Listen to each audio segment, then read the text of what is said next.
Pluckley, in the Ashford district of Kent, is in the Guinness World Records as the most haunted village in Britain. The village's church, dedicated to St Nicholas, dates back to around the 13th century. Located at the top of the first aisle in St Nicholas's church is the Devin Chapel, where numerous members of the family lie buried. A strange, dancing light has frequently been seen in the upper section of the window to your right. It is often accompanied by the sound of knocking coming from the family vault beneath your feet. In the early 1970s, in the hope of recording supernatural phenomena, a group of psychic researchers persuaded the then rector, the Reverend John Pittock, to allow them to spend a night locked inside the church. Armed with their cameras, tape recorders, thermometers, and other apparatus, they settled down to watch and wait. When the vicar came to let them out the next morning, they complained of having spent an uneventful night, the boredom of which had been alleviated only by the vicar's dog, who had come to visit them from time to time.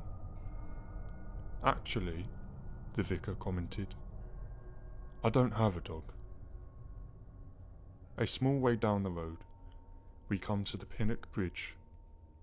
On its banks, earlier this century, an old gypsy lady eked out a meagre living gathering watercress and selling it to the villagers. She was a well-known local character, considered eccentric but harmless.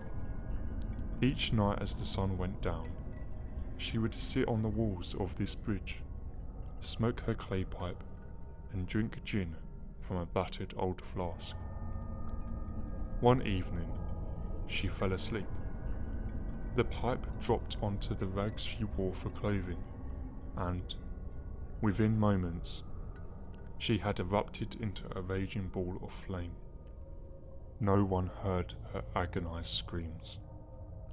She was found the next day, a charred pile of ashes, the battered old flask and the shattered clay pipe lying nearby.